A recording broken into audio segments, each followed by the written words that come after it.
আসসালামু আলাইকুম।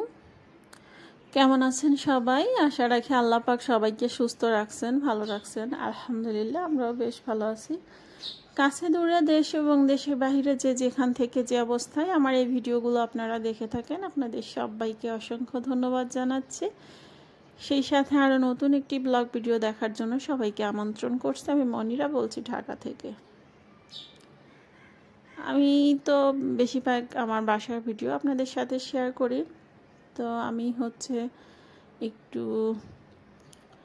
বিশেষ প্রয়োজনেই আর কি দেশের বাড়ি গিয়েছিলাম, মানে আমার মায়ের বাড়ি, গ্রামের বাড়িতে।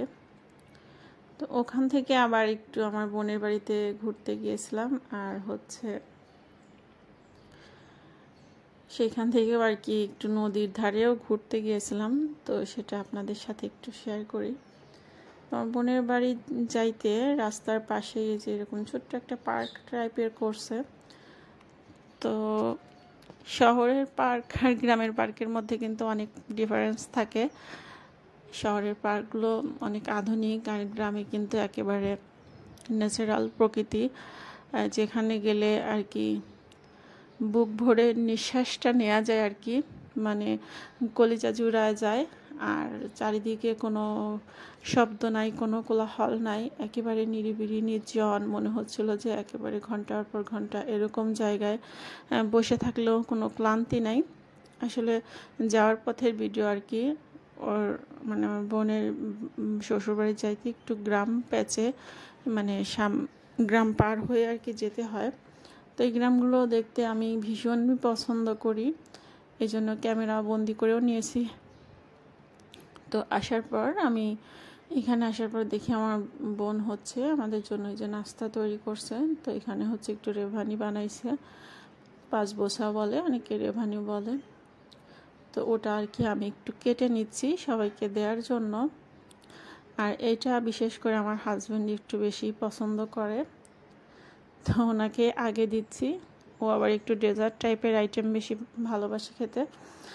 আর আমার তো সব সময়ের জন্য ঝাল, আমার ঝাল কিছু হইলে আর কিছু লাগে না। তো খাবার দাবারের ভিডিও আর কি করা হয়েছিল, তো সবার চেহারা পেঁচে যাচ্ছিল, এই জন্য আর কি শেয়ার করতে পারলাম না। তো খাওয়া দাওয়া শেষ করে বিকেলবেলা আমার বোনের শ্বশুরবাড়ি যেহেতু একটু গ্রামে, তো ওরা ঢাকাতে থাকতো আর ওর শ্বশুরবাড়ি গ্রামে, তো গ্রাম দেখার জন্যই মূলত আসা। একেবারে গ্রামে চলে আসছি, ভিতরের গ্রামে। তো এইখানে এই যে এটা মানে এমনি সময় ফসলের চাষ হয়, আর পানির সময় এটা ডুবে যায় একেবারে। বর্ষা মৌসুমে আসলে পানিতে ভরে যায়। এখানে আসলে মানে খুবই ভালো লাগে দেখতে। এখন তো পানির পরিমাণটা অনেকটাই কম, একটা সময় অনেক পরিমাণ পানি হয়। মানে এখন যখন আমি ভয়েস ওভার করতেছি এখন পানিতে ভরে গেছে। তো আমি কয়েকদিন আগেই বাড়িতে গিয়েছিলাম, সপ্তাহখানিক আগে। তো ভিডিওটা শেয়ার করা হয় নাই, কারণ আমি সময় দিতে পারতেছি না। অনেক দিন ধরে আমি অন্য কিছু প্রজেক্টের কাজে ব্যস্ত আছি, তো সেই কারণে আর কি ইউটিউবে কন্টিনিউ করা হচ্ছে না। আসলে কোনটা থেকে কোনটা করবে, দিক ছেলেটাও ছোট, আবার সব দিক সামলে উঠতে পারতেছে না। তো আমার বোনের বাসা থেকে খাওয়া দাওয়া শেষ করে তো সবাই মিলে আমরা চলে আসছি এখানে আমাদের এখানে আর কি বড় নদী আছে।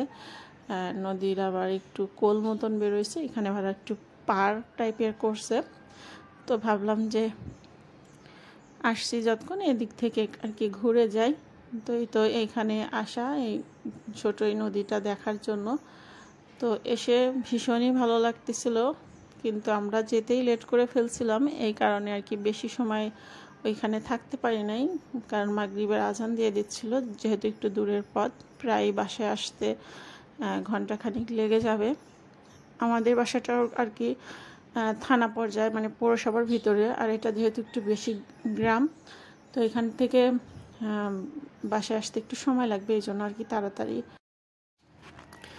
তো সবাই অবশ্যই কমেন্টের মাধ্যমে জানাবেন যে গ্রাম দেখতে আপনাদের কাছে কেমন লাগলো। আমার তো ভীষণ ভালো লাগছে, ইচ্ছাই করতেছিল না এখান থেকে বাসায় ব্যাক করি।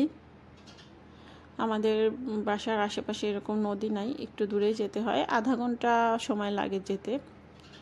গেলে পরে আর কি একটু নিরিবিলি থাকা যায়, দেখতেও বেশ ভালো লাগে। সবুজ আর সবুজ। আর বর্ষা মৌসুমে ঘাসপালা মানে ঘাস পাতা লতা পাতাও কিন্তু বেশ সুন্দর রূপ নেয়।